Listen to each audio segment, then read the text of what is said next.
obviously I'm against it. As I said, I think government should only be doing one thing. It shouldn't be doing this. I think that... Do you not see capitalism as a threat to individuals in any way, shape, or form? No, I see it as the contrary. So I believe that it is the protection that causes the harm, not capitalism. So, you know, I know a little bit about the financial crisis. I can address that one. Why do we have a financial crisis? Is capitalism run amok? Where was there capitalism before the financial crisis? This banking system is the most regulated business in the United States. The mortgage business, free markets, capitalism in the mortgage business, where? I mean, it was completely subsidized, completely controlled. You know, how many of you rent? How many of you own your home outright? Thank you, because all of you guys are subsidizing my mortgage. Freedom, government is everywhere in these industries. There's no accident that 3 of the major, most regulated industries in the United States led to a major collapse. It's the regulation caused that collapse. So it's the regulations, it's the attempt to control a voluntary, healthy, win-win interactions between participants in the marketplace, which causes those transactions to become lose-lose, which causes the kind of risks and bizarre behavior that we saw during the financial crisis. That is what causes the problem. That is not a solution to a problem. And it's interesting that we never blame the regulators. We never blame the regulations. We always, for the last 100 years, we've always blamed the so-called free markets, even when there's no sign of a free market in the banking space anywhere to be seen. Well, let me turn to David. On this concept of managing capitalism, if one turns to the Demos website, there's a statement there supporting the Occupy Wall Street movement. Can you tie those two together in terms of managing capitalism? Yeah, fundamentally, the Occupy Wall Street movement is about taking on the excessive economic inequality that has grown up in this society. And it has grown up because starting a couple decades ago, we decided to take a more hands-off approach to the economy. And we did not intervene as structural trends started to siphon more wealth upwards, globalization, technological change. Not only did we not intervene to defend the middle class in the face of those trends, but we made situations worse in Washington by lowering taxes on the rich, by making it easier for the people on Wall Street and the CEOs to make these huge fortunes, by letting compensation go out of control. And this is, I think, what Occupy Wall Street is fundamentally protesting against. Unless we manage capitalism, it does have a tendency to concentrate wealth at the very top of our society. And that, I think, is fundamentally incompatible with American values. This is an egalitarian society at heart. And we need to intervene in the economy through our collective tool of government to preserve that egalitarian spirit in the face of an economic system that has total disregard for it. And if one were to look at some of the photographs of the Tea Party movement, you will occasionally see a sign that would relate to the Ayn Rand Institute. What does objectivism have to do with the Tea Party movement, if any? And if you'd like to comment on the Occupy movement, which seems to be endorsed by Demos and Mr. Callahan, that would be welcome as well. Sure. I mean, I have a lot of sympathy for the Tea Party movement. I think the Tea Party movement is a very confused movement, and it's to some extent, I think, an impotent movement because it doesn't have a real agenda. It knows what it doesn't want, and I'm with them on that. They don't want big government. They want it to stop. They want smaller government. How they get there, they have no clue, and they have no real plan, and that's unfortunate because it's a huge missed opportunity. But the fact that Americans stood up and said enough is enough, to me is a wonderful thing, and many of those people took inspiration from Atlas Shrugged, and I think that's why you're seeing those signs. I think the Occupy Wall Street movement is a very different movement. It is not about, obviously, shrinking government. It's about expanding government. It's so-called about against crony capitalism, cronyism. But they're not against cronyism. They're just against the cronyism they don't like, Wall Street cronyism. I didn't see any Occupy Wall Street person have signs that objected to the bailout of Detroit, right? The auto bailout. They're all for their bailout. They're not against subsidizing solar energy. They're all for their types of subsidies and corporate engagement with government. I'd like to see, counter to both the Tea Party and Occupy Wall Street, I'd like to see government completely disengaged. Government completely disengaged. I'd like to see government stop subsidizing all business. This won't happen, but if I were in any position of power, the first thing I would do is eliminate all subsidies to business, all tax deductions to business, get the government out of the business world in terms of trying to manipulate it through subsidies and through tax. So get them out. Then, lower corporate tax rates dramatically and slowly phase out all the regulations that are imposed on them. But absolutely, government shouldn't be involved in any of that stuff. But my sense of the Occupy Wall Street movement is they're far more about tearing stuff down.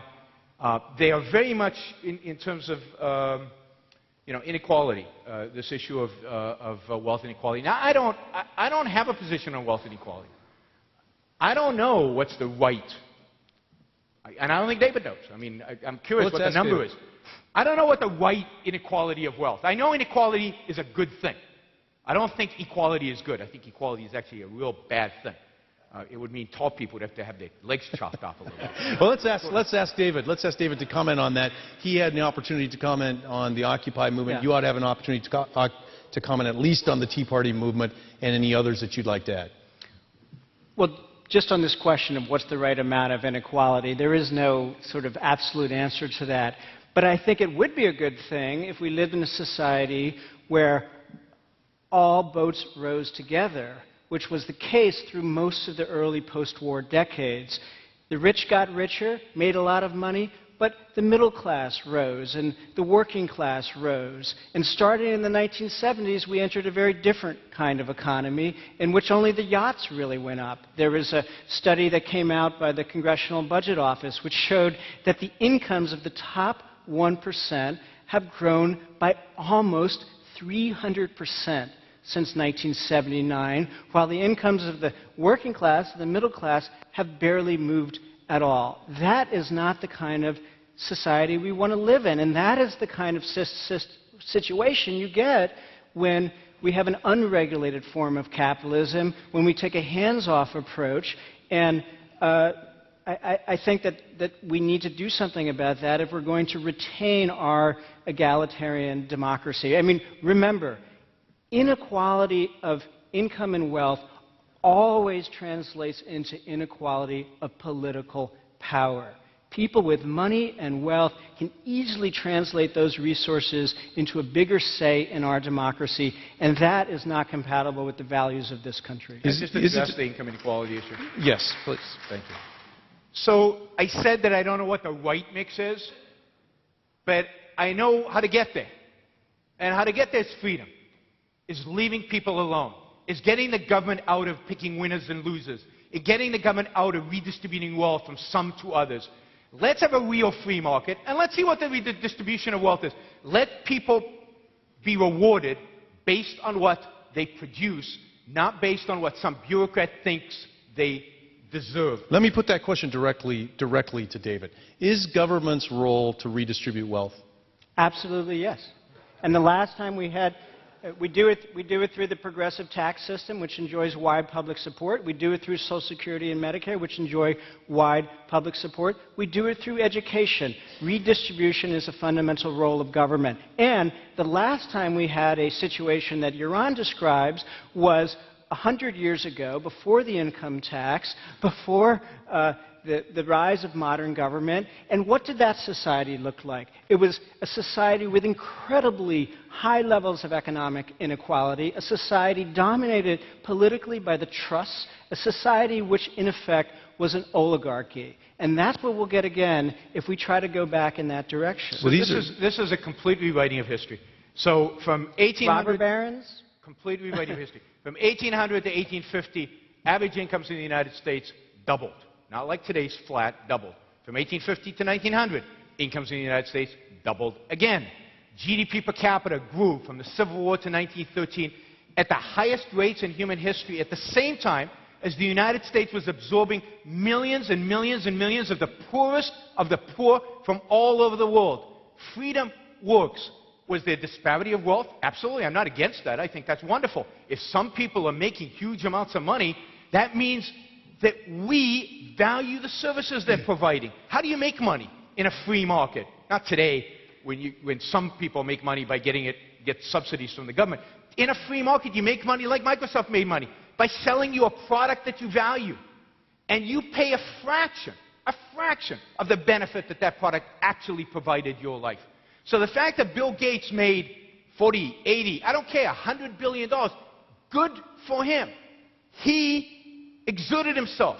He worked to the max. He lived his life to the fullest. He exercised his right to pursue happiness. And at the same time, he made all of our lives better and thus made a lot of money.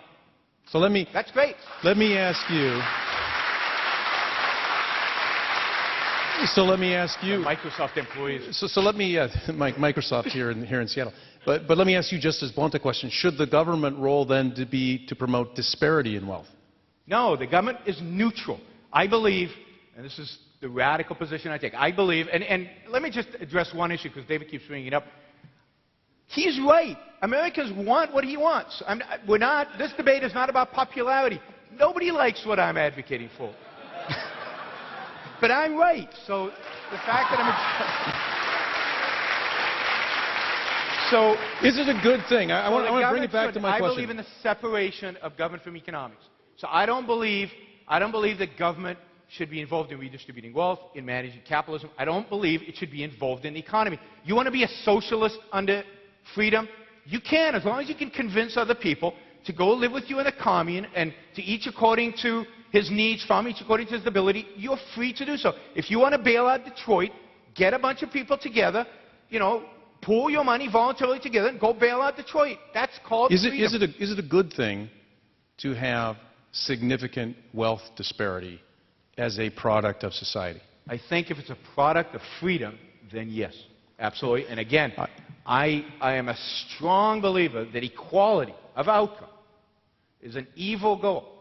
The regime that came closest to achieving equality of outcome is the Khmer Rouge in Cambodia, where if you were different, if you had glasses, if you were a little smarter than everybody else, if you had a college degree, you went out into killing fields and you were shot. Now that's equality. And they killed 40% of their own population, and the remaining people, even there wasn't equality, right? Who among you is equal? So I don't believe in equality. I think it's an evil idea, an awful idea. What the founders, when they talked about equality, they talked about equality before the law.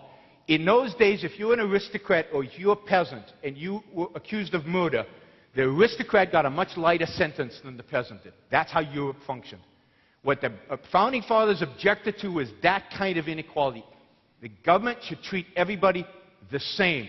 But the marketplace is going to treat us all different because we bring different things to the marketplace. That's what makes it fun. Yeah, I think we have our clash here in terms of what the role of government might be, at least as to outcomes when it comes to relative wealth. Let me turn to a point in which I perceive perhaps some agreement between our debaters, and that may be the role of the government as it regards to national security. And if you wish to throw in law enforcement, I would invite you to do that as well. This is the idea that one thing government should do well is keep us safe. And I would pose the question to each of you. Does that mean that you favor significant, even massive increases in our military budgets? I'll turn to you first, David. I think Yaron and I both would agree that government has a major role to play in national security. We might even agree on the size of the resources and the national security state needed for that. Should we increase it? What? Should we increase it? No, I mean, at this point, clearly we need to reduce our military obligations, and in fact, that's already going to happen under the budgetary deals reached by Congress in August, and also through the Trigger Agreement. We're looking at defense cuts of about $1 trillion over the next decade. I think that makes sense. We have been fighting 2 wars abroad. We need to turn to the domestic challenges, and we need to really focus on the economic challenges that we face to compete with the likes of China, Brazil, India. It's a geoeconomic game in the 21st century. We need to be much more effective at that game. So David's for the military, but he thinks it should be cut. Is that your view as well? I certainly think it can be cut. I think we have way too many troops all over the world doing others' bidding, not America's bidding. I believe the military should serve one purpose and one purpose only. There's a theme here, right? And that is to protect the lives and property of Americans. That's it. I don't believe we should be building democracies. I don't believe we should be helping the South Koreans defend themselves when they don't want us to help them defend themselves. I believe the role of the U.S. military is to defend America. If somebody attacks us, I believe we should go find them, crush them, and come home. I don't think you have to build everything that you break or rebuild everything that you break. I believe in a military that's lean and mean in the sense that it does what is necessary, whatever is necessary, to protect the lives and property of American citizens. We want to move soon to the point in which we involve all of you in the questions for our speakers, our debaters this evening. I want to turn us back before we do that to the question of why we have government in the first place. I think it's a fascinating question. Each of you has touched on that. Yaron just moments ago referred to a metric, if you will. How are we supposed to evaluate the effectiveness of our government, whatever its size may be? And if I may be permitted an editorial comment, I think it's fair to say that if you asked Americans today what is their view of the success, not what it should look like, but the success of government, we would have a very poor response. I think people see dissension. They see dissension in politics. They see a lack of commitment, at least even in the words, to the pursuit of the common good, but rather the acquisition of power. It seems to be a great infirmity in government today. At least that is how I think much of the public views it. What is the metric, from your different points of view, on how government can be successful? You mentioned the gross product of our country. What is the output of the country? I think you can go to other parts of the world, and they might choose a different kind of determinant for whether or not government is successful. Is government successful when it promotes happiness? And if that's true, how is it defined? Is it the common good? Is it the financial success? Is it the relative debt of the nation? Is it the degree to which people can engage in wonderful leisure time? Maybe the pursuit of the Greeks, which was also raised on this side of the debate. But what is the metric of government success? I think that is a good and tough question. I think for too long we have been measuring the success of our society through narrow economic indicators. GDP is the sort of dominant indicator we're always using to look at how things are going. I think we need to move beyond that to create indicators which capture how people's quality of lives are, and that involves a number of different things. It involves how much time they have for leisure. It involves, the strength of community, the cleanliness of the environment. Demos has a project right now called Beyond GDP, in which we're looking at those kinds of alternative indicators. Bhutan famously has the gross national happiness. I think that's going in the right direction. One thing government can do is be the instigator of some of those new indicators and create the kind of data necessary to measure our progress. In terms of how you measure the metrics for measuring the success of government beyond that, to create indicators which capture how people's quality of lives are, and that involves a number of different things. It involves how much time they have for leisure. It involves, the strength of community, the cleanliness of the environment.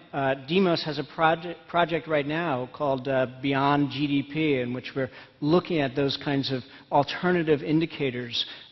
Bhutan famously has the gross national happiness. I think that's going in the right direction. One thing government can do is be the instigator of some of those new indicators and create the kind of data necessary to measure our progress.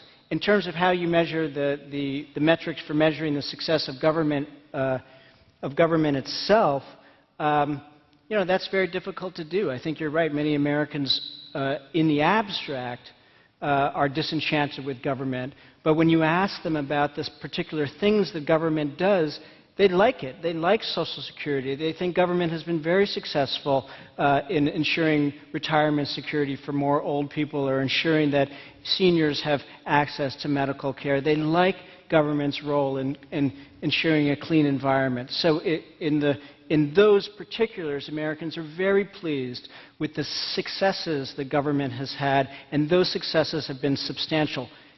In 1960, 35% of seniors lived in poverty. Today, it's under 10%. That's a remarkable success for this war on poverty that has so often been derided.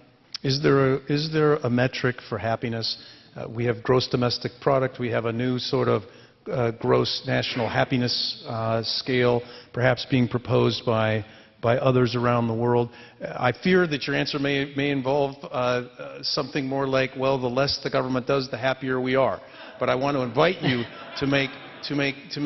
to offer a metric for government, even in a very limited view. What would be a metric for evaluating government? See, my approach is completely different. I mean, this is not about what makes most of us happy. I think that's going in the right, which capture how people's quality of lives are, and that involves a number of different things. It involves how much time they have for leisure. It involves, the strength of community, the cleanliness of the environment. Demos has a project right now called Beyond GDP, in which we're looking at those kinds of alternative indicators. Bhutan famously has the gross national happiness. I think that's going in the right direction. One thing government can do is be the instigator of some of those new indicators and create the kind of data necessary to measure our progress. In terms of how you measure the metrics for measuring the success of government itself, that's very difficult to do. I think you're right. Many Americans, in the abstract, are disenchanted with government. But when you ask them about the particular things that government does, they like it. They like Social Security. They think government has been very successful in ensuring retirement security for more old people or ensuring that seniors have access to medical care. They like government's role in ensuring a clean environment. So in those particulars, Americans are very pleased with the successes the government has had, and those successes have been substantial.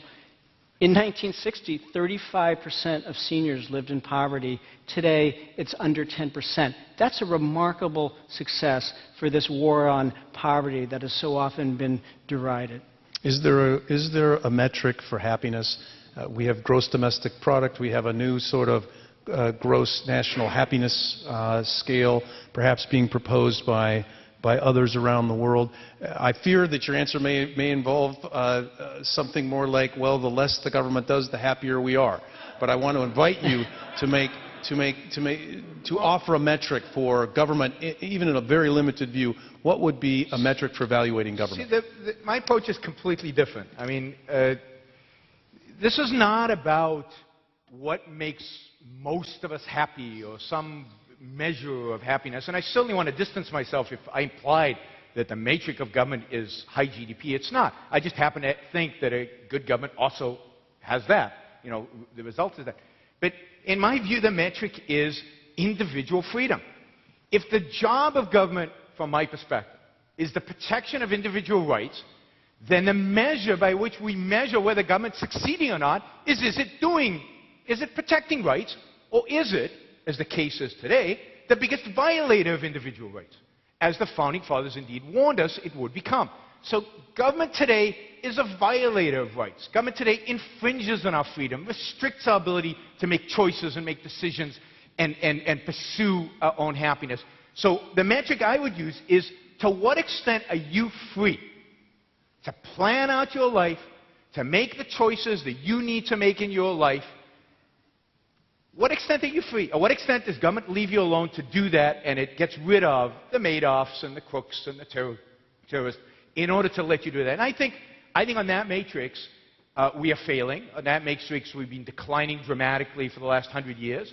And just to concretize, just a simple example, I believe a government should not be engaged in, for example, the decision of whether I should be allowed to take Vioxx or not. There's risk involved in Vioxx, but I should be able to decide the pain that it reduces versus the risk that it entails. That is a decision I should be able to make with my doctor, with my pharmacist.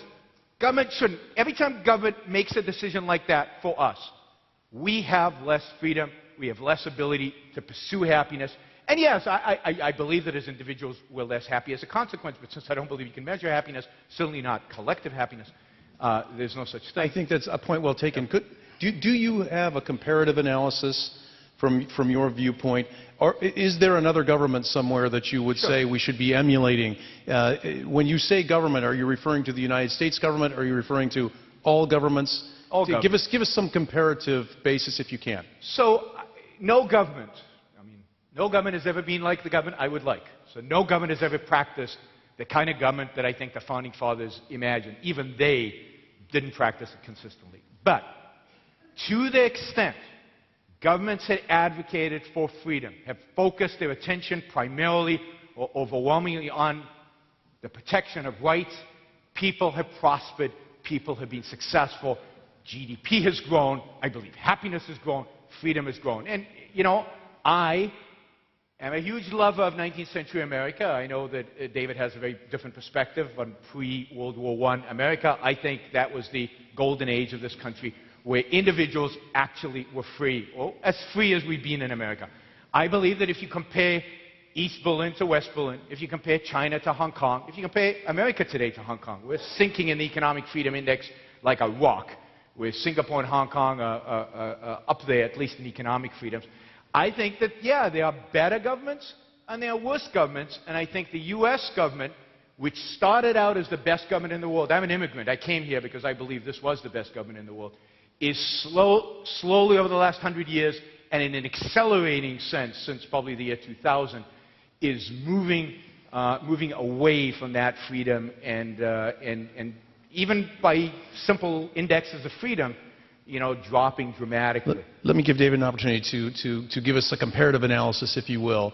Well, I find Yaron's dark picture of the past century rather puzzling. Last I checked, the past century for America was pretty good.